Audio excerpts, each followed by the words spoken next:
My father, to continue the lineage, actually kidnapped a fox to help. Who knew that after one night, the fox actually transformed into a great beauty? My father was so scared he knelt on the spot to beg for mercy. But that woman demanded it be like this every day, with no interruptions allowed. Many years later, I went up the mountain to chop wood, but encountered a giant python, constricting an injured little fox. I didn't have time to think, and suddenly threw the axe in my hand, hitting the python's head perfectly. The python struggled a few times and then died. But although the little fox was saved, it was already on the brink of death. I hurriedly brought it home, and used white liquor to treat its wounds. Not long after, this little thing could run and jump again. From then on, this little fox spirit was like a puppy, clinging to my home and refusing to leave. But I was just a helpless orphan, struggling even to feed myself. I chased it back into the mountains several times, but as soon as night fell, it would wander back again, carrying either wild fruits in its mouth, or mountain rabbits and wild pheasants. That's when I realized, this little fox was telling me, that it could fend for itself. Only then did I feel relieved to take it in. From then on, it became my companion. When I chopped wood, it followed. When I herded sheep, it followed. Even when I did my homework, it would quietly stay by my side. But these days, suddenly ended in my senior year of high school. The little fox suddenly left. I waited until dark, but it didn't return. Instead, an old woman came. She leaned on a cane, with a smile that looked very kind. "Young man, I'm looking for my granddaughter. Have you seen her?" My heart suddenly tightened. No one had come from outside the village recently. "Which one is your granddaughter?" Then she coughed lightly, and stared at me, saying, "The year before last, I left my granddaughter to watch the house. But when I returned, she was gone. Someone said she's staying at your house." Hearing this, I looked confused. There was clearly only me at home. I replied politely, "You must be mistaken." The old woman nodded upon hearing this, but while responding, she stared intently at my kitchen. I followed her gaze, and saw the little fox crouching there, looking at the old woman and wagging its tail, with a look that seemed like a smile. You should know this was the first time it appeared before others. But the old woman smiled for a while, and then turned and left without a word. That night, the little fox slept on my stomach as usual, but when I woke up the next day, I found it gone. As soon as I got out of bed, I saw a red belly band on the table. Inside was a lock of a woman's black hair, wrapped in a piece of red paper. I didn't know what it was for, so I took these things to the village chief. As soon as the chief saw it, he smiled, leaving me stunned. "Oh, a girl is showing her affection for you. With this, you can go to her home to propose marriage. Quickly tell grandpa which girl gave this to you." Could it be that the little fox brought it for me?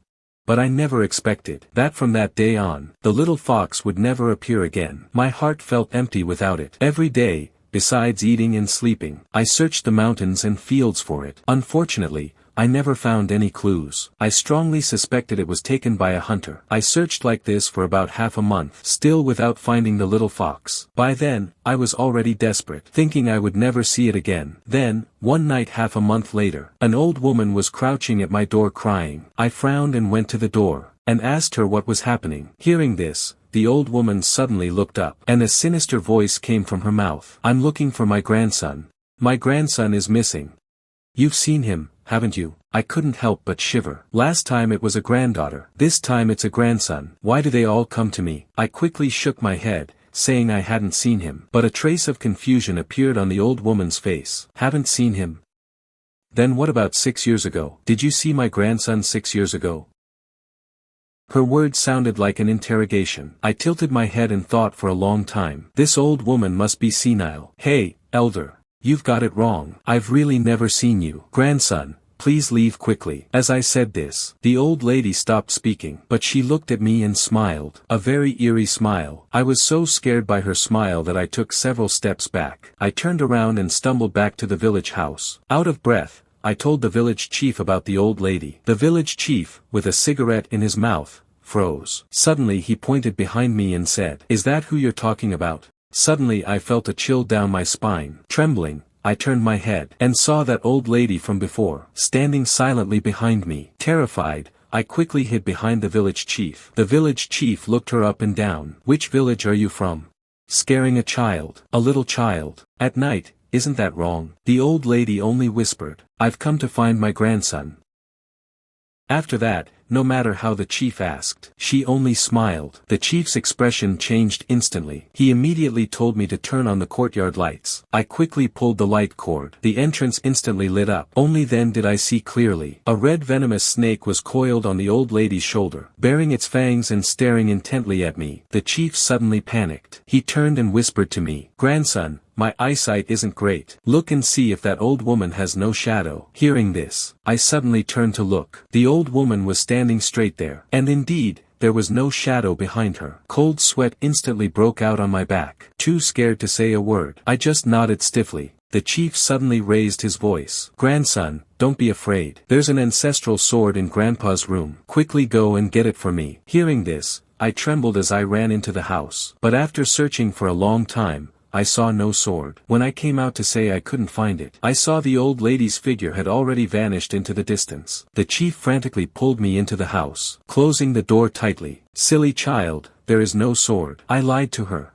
"You've offended something unclean." After saying that, he turned off the room lights. Then he whispered if I had offended something on the mountain. I thought carefully. I've never offended anyone since I was a child. Did you kill something you shouldn't have? Hearing this, I remembered 6 years ago, to save a little fox, I killed a white snake. I told the chief about it. He shuddered after hearing it. "You unlucky child. How could you just kill things on the mountain? You're in big trouble." The chief said he'd take me to see Master Duan tomorrow, telling me to stay here tonight. No matter who calls, do not respond. That night, I really didn't dare say a single word. But at midnight, around 11 p.m., suddenly, a rustling sound came from outside. A rustling sound. Then the old woman's crying reached my ears. I looked out the window. A hunched figure was moving outside the window. As she walked, she suddenly pressed herself against the window, as if she were looking for me. Terrified, I didn't dare move. And at that moment, the chief's voice came from next door. "Cover your head with the quilt. Don't look." I quickly pulled the quilt over my head. My heart beat wildly, but the crying didn't stop, coming and going, until after 3 a.m. The sounds outside finally disappeared, but I still didn't dare peek out. I don't know how much time passed before I slowly fell asleep. Outside, it was already bright daylight. The chief was standing by my bed, telling me to get up quickly, taking me to the neighboring village to see Master Duan. But that night, that crazy woman came again, still pressing against the window, smiling at me. The chief went out carrying a kitchen knife, but saw nothing. The most terrifying part was, when I woke up the next day, I was actually lying under a big tree in the mountains. And that was where I had killed the white snake back then. I hid at the chief's house for 3 days like this. We tried every possible method. The chief was exhausted and worn out. I didn't want to drag him down any further. So on the 4th morning, despite his warnings, I ran straight back home. But to my surprise, just as I reached my front door, the chief also caught up, panting for breath, still holding a shovel. "Silly child, how could Grandpa let you go to your death? No matter what happens today, I will help you settle this matter. My grandson, now that things have come to this, Grandpa won't hide it from you anymore." The village chief suddenly turned around, looking at me with a complex expression. "Your life is being claimed by the Lu family. There's only one way left to survive." "What Lu family? What Hu family?" There are no such surnames in the village. I wondered if the village chief was joking with me, but the village chief shook his head seriously and told me, "In these mountains, there are 5 great spirit families: red, yellow, white, Lu, and gray. The snake you killed back then and the one that came for you now, are both from the Lu family, and the little fox you saved back then, is very likely from the Hu family. You killed the snake to save someone from the Hu family. We can only ask the Hu family for help." I trembled all over as I listened, asking him if there was any other way. Humans and spirits belong to different worlds. Grandpa didn't want you to take this path, but now we've exhausted all our options. Is that red bellyband still there? I tremblingly pulled it out. I've carried it with me all these years. After all, it belongs to someone else. I was afraid of losing it. Hold it tight. This is a token from a girl of the Hu family. Only with this do you have a chance to find them. Just as he finished speaking, in the courtyard outside, a dense rustling sound suddenly echoed. The chief's face changed. He grabbed the kitchen knife nearby. We had just reached the main room. A terrifying scene unfolded. That old man was standing eerily at the door. My mind went blank with a buzz. My legs went weak with fear. I was shaking all over, instinctively wanting to retreat. Tears welled up in my eyes. The village chief yanked me back, using a table to firmly block the door, turning back and shouting at me, "Listen, grandson. Only if the Hu family intervenes will our village be saved." The village chief pointed to the back window. "Climb out through the back window. Take the token with you. Run to the mass graves of the South Mountain. No matter what sounds you hear, whatever you do, do not look back." The door was banging loudly, hit by the swarm of snakes outside. A few snakes had already slithered through the gaps in the door. The village chief gritted his teeth, using his body to firmly hold the door shut. I looked at the elderly village chief. Tears streamed down my face. I pulled the red bellyband from my chest, tucked it in and kicked open the back window, diving headfirst into the night. Before I had run far, suddenly, I heard a dense rustling sound coming from behind. A bright red venomous snake had actually caught up. Its speed was incredibly fast. It looked like it was about to bite my heel. "I'm finished," I thought, my heart sinking. My foot slipped, and I fell forward. Just then, a shadow suddenly leaped out from the nearby bushes, letting out a familiar fox cry. I looked closely. It was actually that little white fox. Seeing this, I quickly grabbed the firewood knife to help. But unexpectedly, the little fox grabbed the snake's tail in its mouth and zoomed away into the dark forest. I wanted to chase after it, but the forest was too dense. I couldn't see the path at all. A night breeze blew past. I smelled a familiar, strange fragrance. That was the unique scent of the little fox. I suddenly realized the little fox was definitely not just an ordinary fox. It really was a fox immortal. The moment I saw it, my fear subsided significantly, but I had no time to hesitate. Grandpa Chief was still waiting for me to save him. I took a deep breath, and had to force myself to keep running south. I had never run so fast in my life. The wind howled in my ears. There seemed to be a cold, slimy sensation behind me, pressing against my heels. I didn't dare look back. I could only sprint by the faint moonlight. This was the forbidden area of the village. Normally, no one dared to come here. The further up I went, the more desolate the path became. All around were unmarked and lonely graves. "Grandson, slow down. Wait for Grandpa." The village chief's voice suddenly came from behind. I paused in my tracks. A surge of joy hit me. Could it be that he escaped? Just as I was about to turn around, his warning flashed in my mind. "No matter what you hear." Couldn't even look back. That sound was getting closer and closer. I could even feel someone breathing on the back of my neck. "Grandson, turn around and look at Grandpa." I continued running forward like a madman, until I rushed into a gloomy mass grave. Suddenly, an eerie sound of combing hair echoed ahead, sizzling and crackling. By the moonlight, I saw a figure sitting on a grave ahead, holding a broken wooden comb, combing long hair that trailed on the ground. "Young man, do you think my hair is beautiful?" the white figure asked eerily. My whole body froze. Only then did I realize in horror that she wasn't facing away from me. She was clearly facing me. The next second, she brushed aside the thick, messy hair, revealing a deathly pale face. Seeing this, my legs gave way from fear, and I collapsed onto the ground. The red bellyband and the hair in my arms rolled out. The female ghost let out a shrill laugh, and suddenly lunged at me. At the same time, from the grass behind me, that crimson venomous snake emerged. Opening its fangs, it aimed straight for my throat. A demon in front, a venomous snake behind. I only had the firewood knife for self-defense. Despair instantly overwhelmed me. At this critical moment, the red bellyband on the ground suddenly glowed red. The tuft of black hair spontaneously ignited without wind, turning into a wisp of blue smoke that shot into the sky. Time seemed to freeze at this moment. The female ghost, lunging in midair, seemed to hit an invisible wall, letting out a piercing scream. Hu family's true fire. She looked as if she had met her natural enemy. Turning into a cloud of smoke, she scrambled back into the grave. As for that ferocious venomous snake, it suddenly seemed to be paralyzed, falling to the ground with a thud, burying its head deep in the soil, trembling all over, without even the courage to flee. I gasped for air. Cold sweat soaked my back. I still hadn't recovered from the shock. Before I could get up, a gust of wind rose from the ground. The dull and rhythmic sound of a gong suddenly echoed through the mass grave. Then, white spirit money began to flutter across the sky, falling like a heavy snowfall. "Where are you?" Come out quickly and get in the sedan chair. Grandmother will take you home. The eerie voice drifted into my ears with the wind. It was actually that crazy old woman. She spoke as she walked, approaching me step by step. I was shaking with fear, clutching the glowing red bellyband tightly, hiding behind a tombstone, not daring to move. She seemed to smell the burning hair from before, closing in on the scent. Finally, those small feet in black cloth shoes stopped in front of the tombstone where I was hiding. Hide all you want.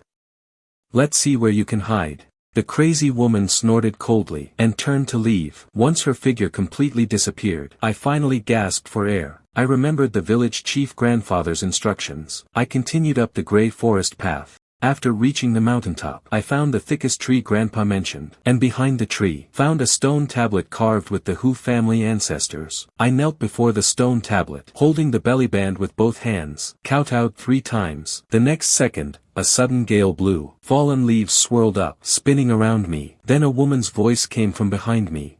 I have been waiting for you for a long time. You've arrived. Come with me. I quickly stood up and bowed to her, and she smiled slightly, and said to me, my name is Duo Duo. I'm the eldest in the Hu family. I've come specifically to pick you up. Now that we're family, there's no need to be so formal. I finally breathed a sigh of relief, and quickly expressed my gratitude. But she waved her hand. Oh. You should be more polite to our Princess Xiaoxiao. She insisted that I come pick you up. Otherwise, I wouldn't have bothered. She gave a helpless smile. Who is Xiaoxiao? According to our rules here, before the wedding night, the groom and bride cannot meet. Look how anxious you are. I felt relieved. Princess Xiaoxiao, who lived with you for 6 years, is a little beauty coveted by thousands of men. My face turned even redder when I heard this, and I didn't dare to answer. Then we looked at each other in silence. We stayed like that for a while. Suddenly, I saw a small manor brightly lit, with servants standing at the door. Just as I followed her to the door, out of the corner of my eye, I glimpsed the second floor of the opposite house. It seemed someone was leaning on the window watching me. I looked up. I vaguely saw someone dressed in red. A girl wearing a phoenix crown, leaning on the window, secretly watching me. But after she saw that I noticed her, she seemed very shy, hurriedly covering her face with her sleeve, deliberately not letting me see her. I frowned. Could she be the little fox? I frowned. I could only suppress my curiosity, and follow Duo Duo to the front house. As soon as I entered, I saw many people sitting in the room. I was shocked when I saw them. I had seen this old lady before. Wasn't she the one who came to my house looking for her granddaughter? Duo Duo pointed to the old lady and introduced her. This is my mother. Seeing this, I quickly cupped my hands in a salute. The old lady suddenly smiled at me. Although it was a kind smile, it gave me more of a feeling of authority. Then Duo Duo introduced the other people present. After we sat down, old Mrs. Who finally spoke. Duo Duo, go out. Keep an eye on the entrance. People from the Lu family are not welcome here. Don't let them in. The dinner is ready. Everyone, please take your seats. When only the 2 of us were left in the room, the old lady's expression suddenly turned grim. She said to me, child, I know everything about your situation. Until the wedding ceremony is successfully completed, he could interfere at any moment. You saved my girl. We should do our best to help you. But our Hu family cannot break the rules. You must bear everything before the ceremony yourself. Do you understand? Although my legs were shaking, I could only grit my teeth and nod. I understand. As long as I can save Grandpa Chief, I'll risk everything. Old Mrs. Who visibly trembled slightly. She sighed with approval and said, the person who can marry into my Hu family is indeed extraordinary. I believe in you. Then old Mrs. Who called someone to change me into the groom's hat and red robe. As soon as I stepped out, I entered a red sedan chair. Just as the sedan entered the alley, I suddenly heard a strange question from outside. Are you having a wedding? The sedan chair stopped immediately. My scalp tingled with fear. I lifted the window curtain and looked ahead. Impudent! How dare you run wild on Hu family territory? Hee. Duo Duo outside the sedan shouted angrily. Suddenly, a red snake from who knows where, zipped into the sedan chair, and bit my wrist. The pain made me scream out loud. Later, my consciousness became very faint. In a haze, I was helped into the hall by the Hu family. When I woke up again, I found myself in a room. I looked around. I found it was a room filled with red double happiness symbols. On the bed sat a bride wearing a red veil. So this is the bridal chamber. I remembered the snake bite. I quickly pulled open my clothes to check. I saw 2 faint marks remaining on my wrist. Medicine had already been applied. Grandpa Chief suddenly popped into my mind. I'm getting married here. I wonder if the snake swarm in the village has retreated. Anxious, I rolled off the bed to go out. Where are you going? The bride sitting on the bed suddenly spoke. I'm going to find Grandpa Chief. I don't know how the village is doing now. Saying this, I pulled the door open. Unexpectedly, as soon as I opened the door, I saw Duo guarding outside. She stopped me abruptly. You can't go. If you step out of this door now, what will happen to my Xiaoxiao? After saying that, she pushed me back into the room, and locked the door as well. Before I could react, the bride in the room spoke. If you dare to leave tonight, I'll cry for you to see. I was completely speechless. I could only calm her down first. I was just going to check on Grandpa Chief. I wouldn't leave, but she said I couldn't leave the Hu family home at all. I didn't believe it and kept pulling at the door, but it was locked from outside. It wouldn't open at all. While I was getting frantic, she spoke again. Then I'll come with you. I know a way to sneak you out. I froze. Was there really such a good thing? But she shook her head, and whispered, no. The red veil hasn't been lifted yet. My mother said, you have to lift the red veil yourself, and we still have to drink the wedding wine. What a hassle. I anxiously glanced outside the door. I couldn't waste any more time, so I hurried to the bed, and reached out to lift her red veil. But she stopped me again, and said unhappily, you can't use your hands. You have to use that little rod. My heart skipped a beat. This woman was way too particular. I had no choice, so I ran to the table and picked up the rod. At that moment, her fair hands suddenly clenched her clothes, as if she was even more nervous than me. I didn't care whether she was ready, and lifted it directly. The instant the veil was lifted, I was completely stunned. She was truly beautiful. Phoenix crown and jewels, black bangs, and a delicate tender face. She was biting her red lips, with big watery eyes, shyly looking at me. She was incredibly cute. For a moment, I forgot everything, and just stared at her, unwilling to even blink. The legend was right. No fox spirit was ugly. Seeing me stare at her like that, she grew even more nervous. Why are you looking at me like that? Her words snapped me out of my daze. I finally remembered the urgent matter. Grandpa Chief was still waiting for help. Can you take me out now? No, we haven't had the wedding wine yet, she said with pursed lips. I knew I couldn't leave unless I cooperated, so I quickly brought over 2 cups of wine, and handed one to her. Here, drink it. No going back after this, she said proudly. That won't do. I want to hear you call me your wife. I was almost dying of anxiety, yet she kept making it hard. I could only say helplessly, wife. Drink quickly. I really have urgent business. Only then did she hum in satisfaction, and take my arm herself, preparing to drink the wedding wine. We were very close. Then we drank face to face. Afraid she would go back on her word, I urged her to leave right after drinking. She suddenly grabbed me, glanced warily outside the door, and lowered her voice. We definitely can't get out from here. My mother used to lock me up, but I have a secret passage. Don't tell anyone.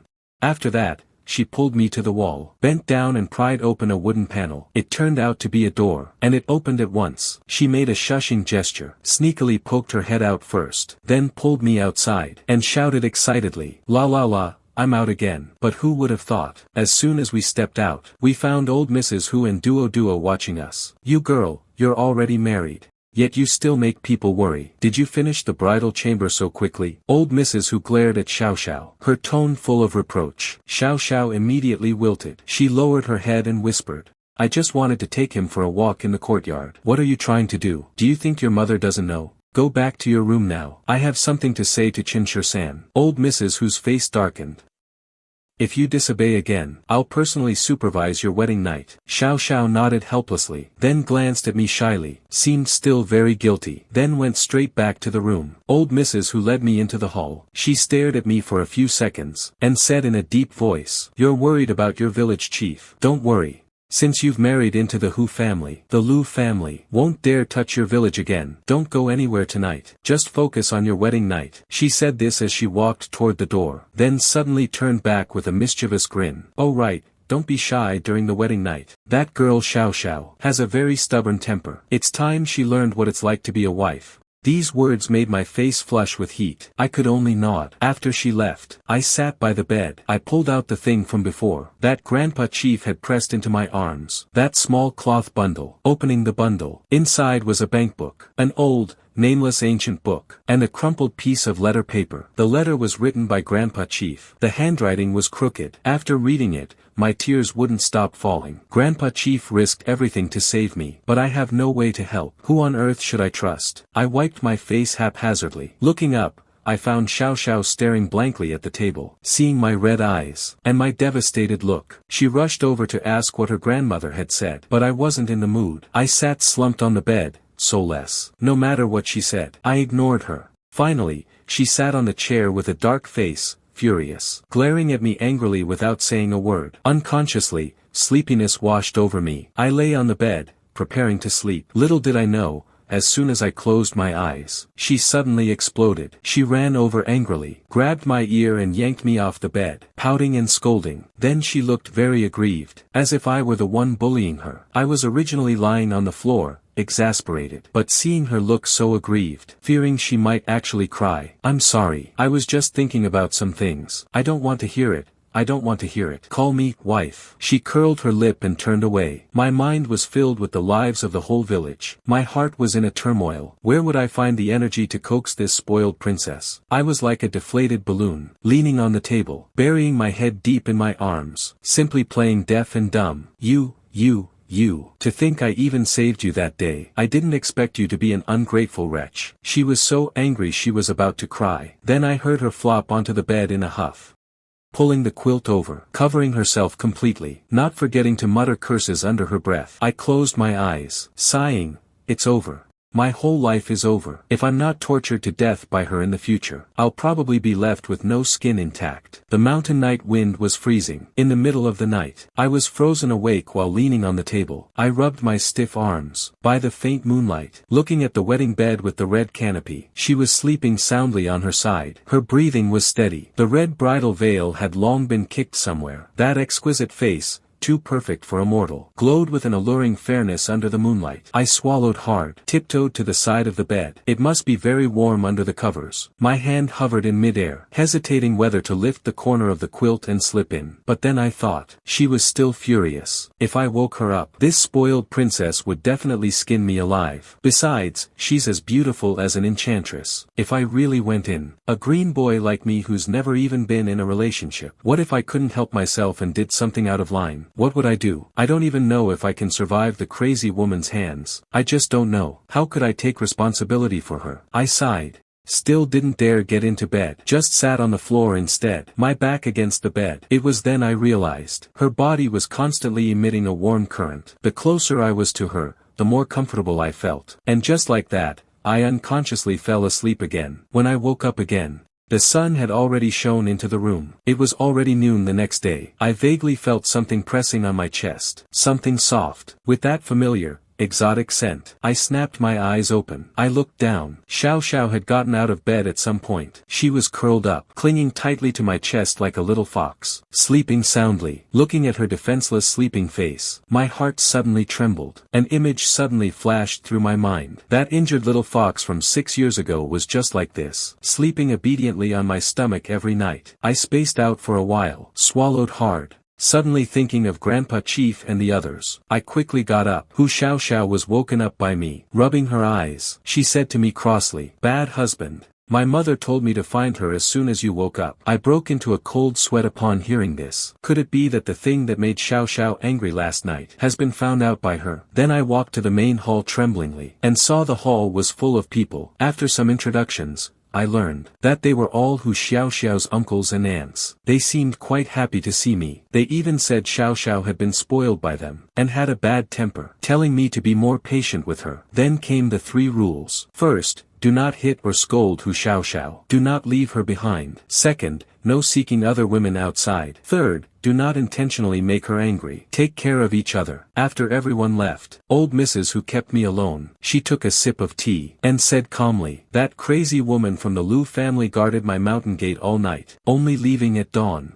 Take Xiaoxiao down the mountain to check. If your village chief isn't dead, pack your things and move to the county town quickly. Don't worry about that mess.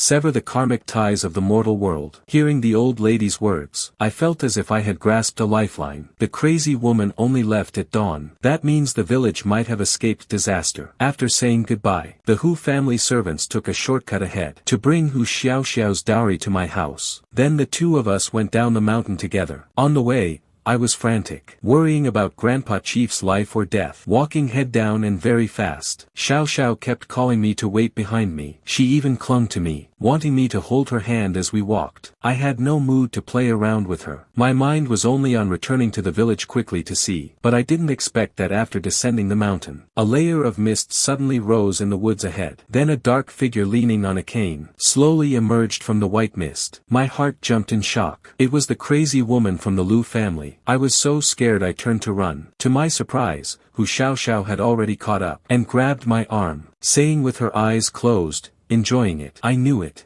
You wouldn't leave me behind. I looked at the crazy woman walking out of the white mist, urgently patting her. Can you be serious for once? The enemy is here. I don't care, anyway she doesn't dare bully us.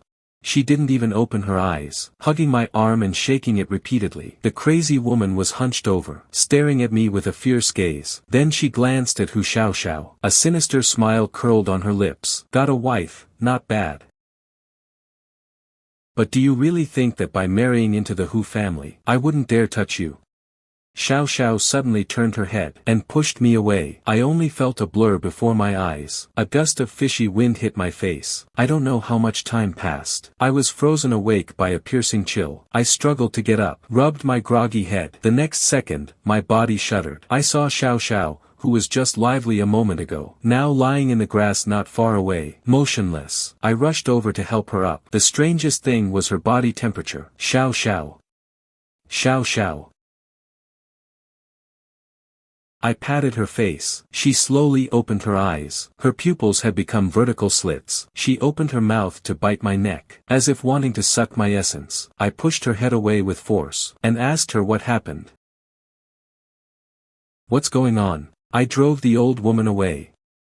But I seem to have been poisoned by the Hehuan snake. Xiaoxiao seemed to regain a flicker of clarity. Gritting her teeth, she curled up in pain. Hehuan snake venom. I remembered hearing about this poison from the village elders. Wild immortals poisoned by this will gradually lose their sanity. If the poison isn't drained in time, their meridians will rupture and they'll die within 3 days. Husband, run away quickly. Once I lose my sanity, I don't know what I might do to you. I ignored her. I just looked around. My heart was filled with despair. We were in the middle of nowhere. The Hu home was too far, and given the village chief's condition, he couldn't possibly cure this demon poison. I remembered my grandfather once told me, there's a place in the old street of the nearby county town, a shop called 9-Way Massage. If you encounter an incurable evil illness, go there and try your luck. Although it sounds like a shady massage parlor, but right now, other than taking a gamble, I have no other choice. I glanced at Xiaoxiao on the ground. Her state was very abnormal. She seemed extremely restless and hot, as if she had a fever. I didn't dare delay any longer. I carried her burning body on my back. I struggled through the woods with her on my back. I reached the road and hailed a bus. There were quite a few people on the bus, carrying a beautiful woman in disarray. I immediately drew the attention of everyone on board. I kept my head down, and forced myself to the back corner to sit. The bus started, bumping violently. Xiaoxiao became increasingly restless in my arms. She seemed to be in great pain, letting out suppressed whimpers from her throat, like a wounded little fox. Her hands moved uncontrollably. A few passengers in the front turned around, sizing me up with strange looks. I could faintly hear them whispering, "Young people these days have no regard for their image in public."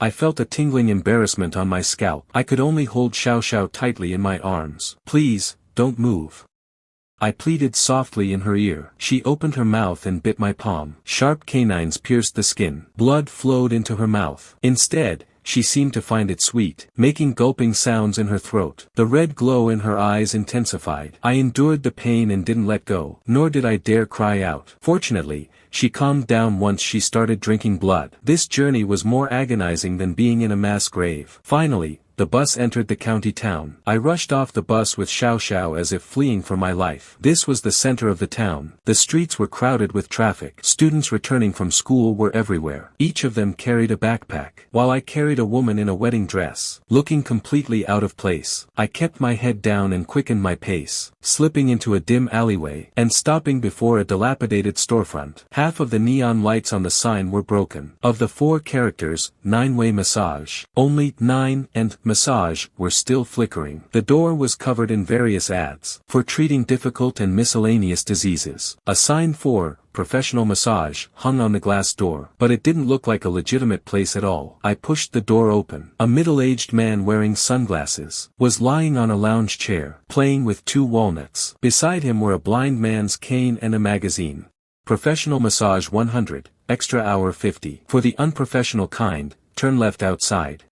The man said without looking up. I didn't waste words, and directly placed the already unconscious Xiaoxiao on the massage table. I pulled back the coat covering her. Treatment.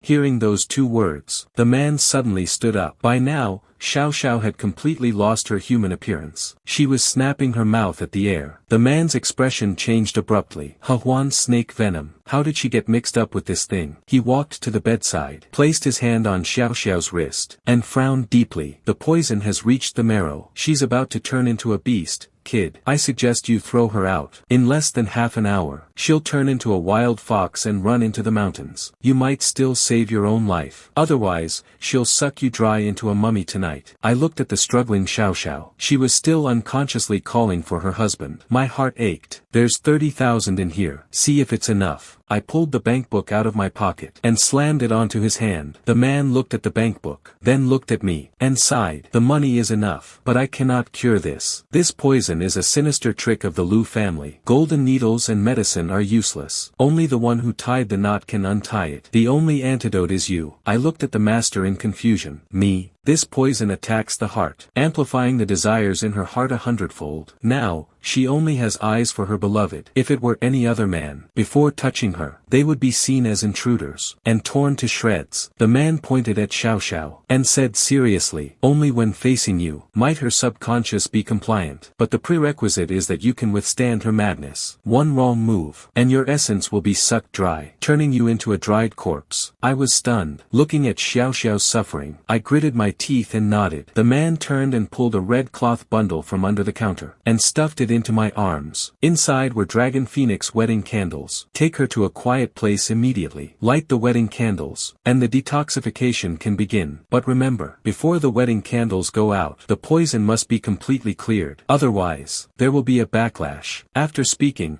the man produced a bottle of long-treasured Realgar wine and handed it to me. There is one more big problem. Once the detoxification begins, celestial anomalies will occur. All the demons and ghosts within 10 miles will sense it, especially the snake spirit who poisoned her. She will certainly not miss this chance. This bottle of Realgar wine, thank you, might be able to hold off the snake spirit for a short while. I looked at the things in my arms, then looked at the suffering Xiaoxiao on the bed, and clenched my fists. I expressed my gratitude to the man, then left the shop carrying Xiaoxiao on my back. I didn't dare delay for a moment. Carrying Xiaoxiao, I rushed into a small hotel next door, and booked the innermost room with a king-size bed. Upon entering, I placed Xiaoxiao on the bed. At this moment, her expression was extremely painful. Not daring to delay, following the old gentleman's instructions, I first took the bottle of Realgar wine and poured it along the door gaps and windows in a circle. Then I took out the pair of Dragon and Phoenix wedding candles, lit them and placed them by the head of the bed. The flickering dim yellow glow cast upon Xiaoxiao, making her painful face look a bit softer. Looking at these wedding candles, I felt a mix of emotions. That unfinished wedding from last night. I didn't expect to make it up on this road of escape. I nervously approached Xiaoxiao, looking at her exquisitely beautiful face, and couldn't help but freeze. Just as I wanted to help her wipe away the sweat, who knew that in the next second, Xiaoxiao suddenly opened her eyes. A strong red light flared in her eyes. She suddenly grabbed me and pinned me down on the bed, and bit into my neck. A sudden thunderclap exploded in the night sky outside. Fierce winds raged, battering the window glass with a loud clatter. Xiaoxiao seemed to be on the verge of beastification. Her movements were wild and urgent. Several times she tried to bite me, but suddenly stopped, as if using her very last shred of reason to restrain her beastly nature. I instinctively wanted to resist, but I was afraid the detoxification would fail, and cause her to fully transform into a beast. Suddenly, a familiar white mist rose in the room. Immediately after, the wedding candles suddenly went out. A knocking sound came from outside the door. A haunting voice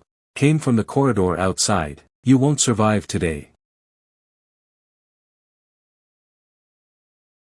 It's the crazy woman. She was indeed lured here. Xiaoxiao seemed to regain some consciousness. Stimulated by the voice outside, she wanted to rush out and fight to the death. I quickly held her, flipped over and pinned her beneath me, signaling her not to move. The next second, the door lock was smashed open by a huge force. The crazy woman stood at the door. Behind her coiled countless venomous snakes, hissing and flicking their tongues. Those cloudy eyes stared intently at me on the bed. I looked at my struggling wife beneath me and the pair of wedding candles that had been blown out early. A wave of unprecedented ruthlessness surged in my heart. I grabbed the half bottle of Realgar wine from the bedside, suddenly smashed toward the crazy woman. But she was so mad she ignored her own injuries, rushing toward me desperately, raising her cane to smash my crown.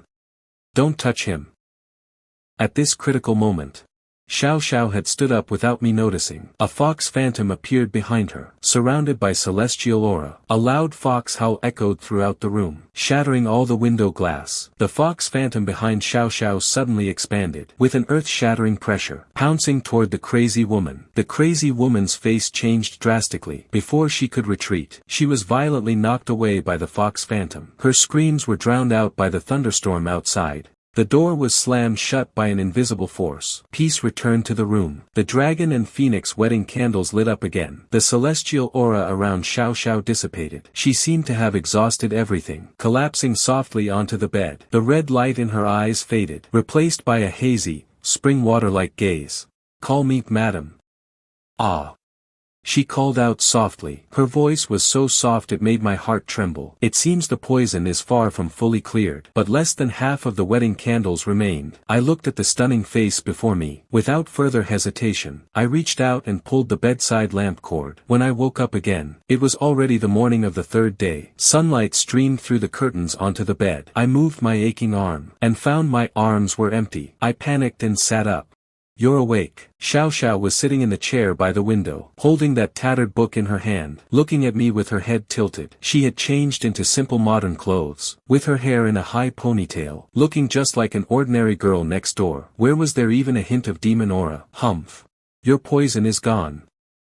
She jumped over happily, and gave me a loud kiss on the cheek. Moreover, a blessing in disguise. "My demon power has improved quite a bit." I breathed a sigh of relief. I held her hand and asked where the crazy woman went. "She suffered a backlash from my demon power yesterday, and should have gone back to heal. Don't worry, when I go back, I'll tell Grandma, and settle the score with the Lu family." Hearing this, my anxious heart finally settled. I held her tightly in my arms. This real body warmth finally convinced me that we survived. After a quick cleanup, we returned to the village. As we entered the village, we saw Grandpa Chief leaning on his cane, looking around the entrance. Seeing us return safely, the old man was so moved he shed tears of joy. It turned out that after the crazy woman fled heavily injured, the swarm of snakes surrounding the village also dispersed. What's more miraculous, the villagers who had suffered mild snake venom all recovered overnight. The village chief held my hand, looking at Xiaoxiao. He said meaningfully, "Our Chenjiagu ancestors owed the Hu family a huge favor. Now that the eldest grandson has married in, it can be considered as settling this centuries-old karma." As he spoke, Grandpa tightly held mine and Xiaoxiao's hands together. He said meaningfully, "Eldest grandson,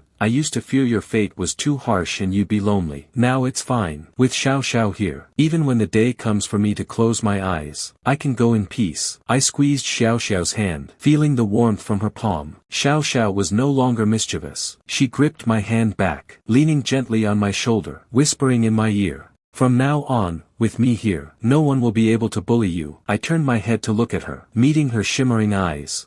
Vaguely, I seemed to see again that snow-white little fox from 6 years ago, lying on my lap, quietly accompanying me as I grew up. The mountain breeze blew, swirling a few fallen leaves. I smiled. Holding her hand, I strode toward home.